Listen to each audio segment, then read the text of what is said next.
Bonjour, Mesdames, Messieurs, honorables gouverneurs de la Fondation ACBF, Monsieur Mamadou Biteye, secrétaire exécutif de l'ACBF, Excellence Madame Anou Sakten, ambassadrice de la Finlande au Sénégal, Excellences, Mesdames, Messieurs les membres du corps diplomatique, chers membres de délégations, pays et d'institutions, distingués invités, Mesdames et Messieurs en vos rangs, grades et qualités, je vous souhaite à tous et à toutes la bienvenue au pays de la Teranga et à Dakar, ville cosmopolite, symbole de la diversité de l'Afrique et lieu de brassage de toutes les cultures du continent africain et du monde. C'est un honneur pour moi de prendre la parole ce matin pour ouvrir une conférence aussi essentielle que celle consacrée à la fiscalité de l'économie numérique en Afrique. Un sujet qui n'est plus un enjeu d'avenir, mais une réalité urgente à laquelle nous devons collectivement répondre.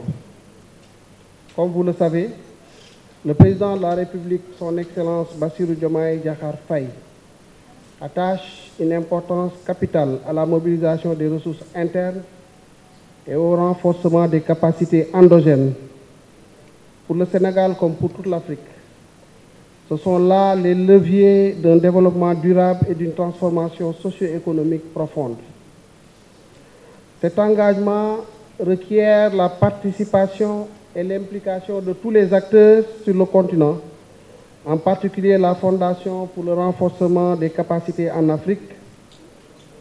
Depuis plus de 30 ans, cette fondation joue un rôle de premier plan dans ce domaine. Nous sommes donc heureux que l'ACBF, avec la Commission de l'Union africaine et le partenariat entre le gouvernement de la Finlande, puisse travailler avec la Direction générale des impôts et des domaines et la Direction générale des douanes pour organiser une telle rencontre. Mesdames, Messieurs, distingués délégués, en 2023, le Forum économique mondial a noté qu'au cours des 10 dernières années, l'économie numérique a cru à un rythme de 2,5 fois supérieur à celui du PIB de l'économie traditionnelle, alors que selon la Banque mondiale, elle constitue plus de 15% du PIB mondial. En Afrique, l'économie numérique est un moteur de transformation.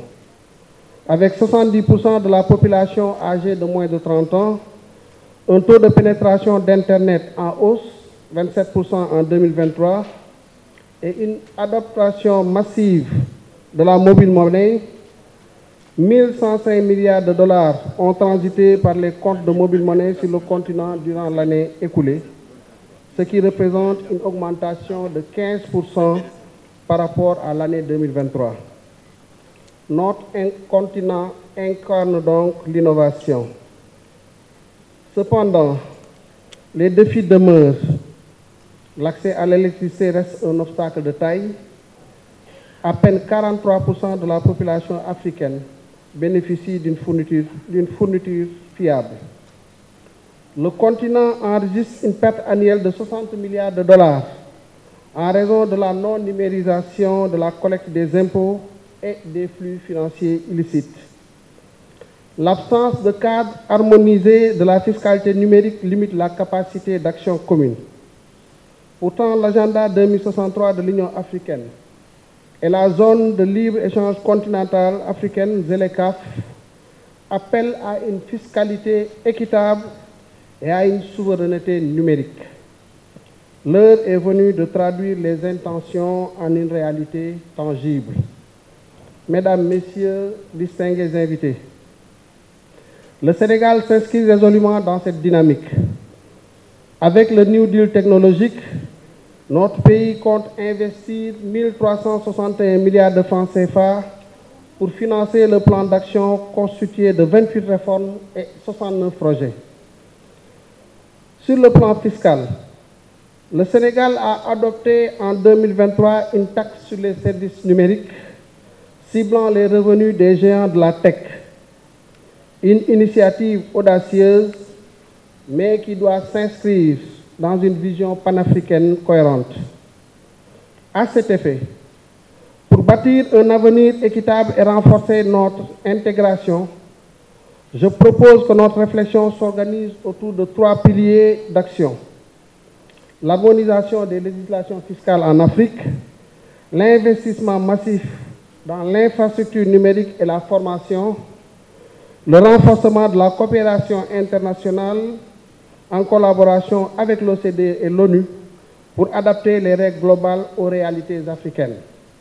Mesdames, Messieurs, distingués délégués, ce débat n'est pas qu'une réalité de fiscalistes ou d'économistes. C'est aussi une question de justice et de souveraineté. À travers cette conférence, il s'agit d'examiner les voies et moyens de garantir que chaque pays, chaque citoyen bénéficie équitablement des richesses générées par la révolution numérique. L'Afrique, continent dynamique et jeune, est à l'avant-garde d'une révolution digitale sans précédent. Plateforme de paiement mobile, start-up innovantes, commerce électronique, néobanques, ces avancées transforment nos économies. Mais si cette croissance n'est pas encadrée par des politiques fiscales adaptées, elle risque de creuser les inégalités et d'épuiser nos ressources. Ainsi, 3 questions essentielles doivent guider nos travaux. Comment capter équitablement la valeur créée par les géants du numérique, souvent hors de nos frontières? Comment moderniser nos systèmes sans étouffer l'innovation? Comment garantir que les recettes collectées servent à bâtir des États solides, à former nos jeunes et à protéger notre environnement?